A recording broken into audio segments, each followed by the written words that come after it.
That's a rose hip. If you leave your flowers, let your roses die and just leave the flower to hang there, after a while, as it gets toward fall, you will notice a little red or orange, sometimes a black, purple, or white berry forming and getting larger where that dead flower was. That is a rose hip, and it has been used since time immemorial as a food, as a tea, as a medicine. The Chinese still use it for stomach problems, to cool the body. In World War II, the British government encouraged people to use rose hips and to make them into jams and so on for their vitamin C content, because citrus fruits were not available. They have recently been shown to be effective to actually reduce the growth of brain cancer cells. They're good for your vascular system. They apparently they may reduce fatty liver. They've been shown to reduce a fatty liver in mice. And recently there's been some very interesting research that has come out about rose hips with regard to triple negative breast cancer. Triple negative breast cancer is a very difficult cancer to treat, and there are not very many treatment options. So it was very good news that this came out. One of the researchers who took part in this is actually a young woman who comes with a pretty extensive family history, apparently, of triple negative breast cancer. So she was very excited about this. This was a study in a test tube, essentially, only. They found that putting about 1 milligram of rosehip extract into a milliliter per milliliter actually reduced the growth of triple negative breast cancer cells by 50%. That's pretty good. And anything that can help triple negative breast cancer is very much to be desired. Now, you might be thinking, okay, you know, that's good news, but I already have been diagnosed and I'm being treated for breast cancer, and my doctor told me not to take any herbal supplements because they might interfere with my treatment. I want you to know that these researchers also tested it along with doxorubicin, which is a cancer drug that is often used, and they found that it actually enhanced the ability of the drug to stop the progression of cancer cells. So that is very good news. Rose hips as tea, as powder, whatever, made in jams, it is very non-toxic. It is a food. It will not affect your cancer treatment. It's very good for you. It's rich in vitamin C. And if it could have an effect, if it could help in some way, I think, why not give it a shot? So I'm going to show you some different forms of rose hips. I don't have a fresh one to show you, but I can show you what cut and sifted rose hips look like. I got these from Star West Botanicals.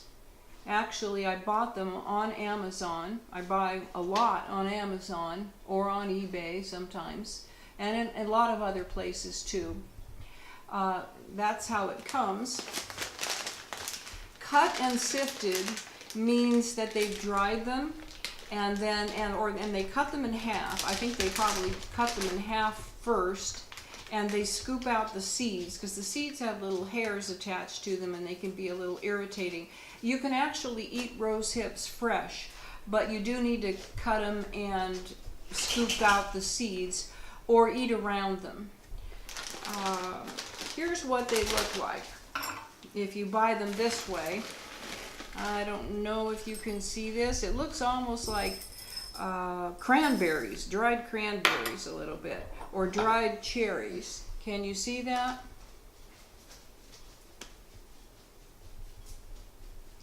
And how you would fix this, you can either make it directly as a tea, and that is just put a whole bunch in. You know, you could put a teaspoon, you can put a tablespoon.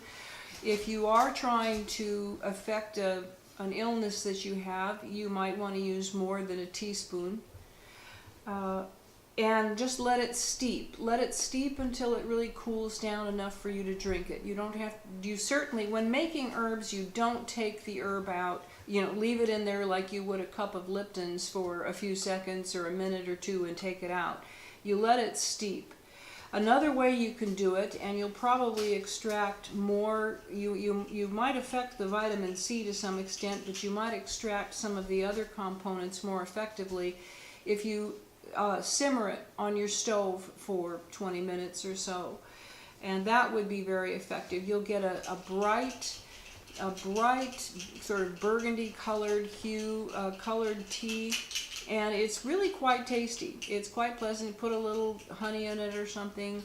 It has a slightly citrusy taste, and it's very good. You know, it's been drunk as a tea recreationally, just, you know, for, there are records of it going back to the time of Christ, and even before. So it's something that you can do, and you don't have to be worried about that it's going to affect something, except that it will affect you positively. Now those are cut and sifted. You can also get a powder, and I think with rose hips it may be better actually in some ways to use the powder. You can make a tea out of the powder. Just put, I got these also at Star West because that's what they had available.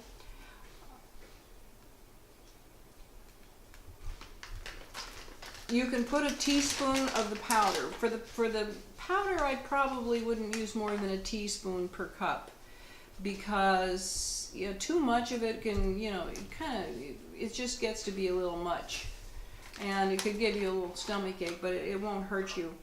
And this is what the powder looks like. There's different colors, really. Usually you're going to see this. This comes from the species of rose called the Rosa canina. And the Rosa canina has been found, it's sort of a wild rose. It's a little bit like Rosa rugosa. It looks rather similar to that, in case you want to look up what these kinds of roses look like. And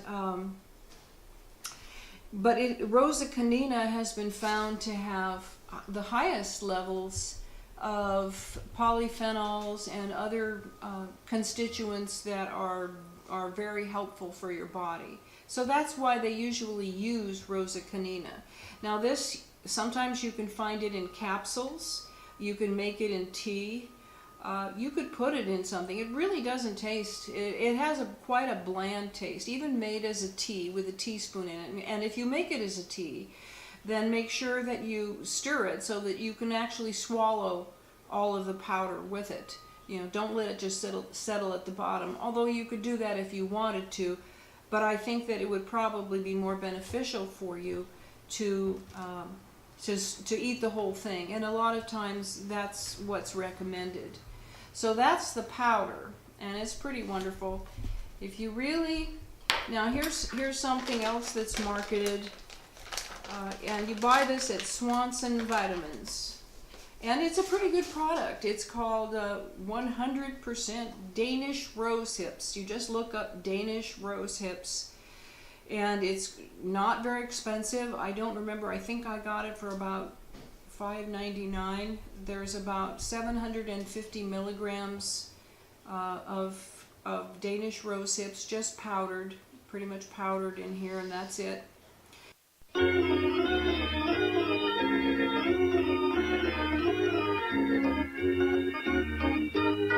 It's marketed to improve joint discomfort, and I do think it is somewhat effective for that. It's, you know, probably not as good as an Advil actually, but on the long term, I think that Advil is not very good for you long term, to say the least. But this is good for you, and I do think it probably doesn't work for everybody for arthritis, because I think people with arthritis are,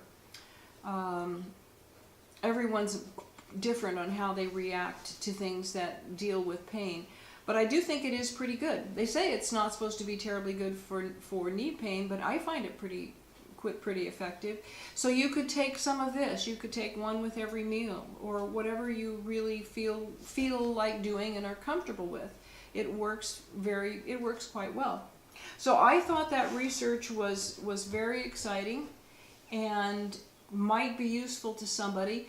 Could it work for something besides triple negative breast cancer?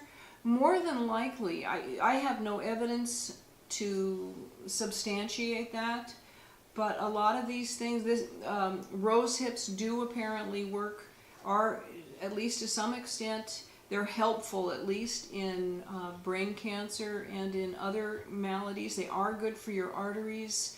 They are good apparently for fatty liver and things like that.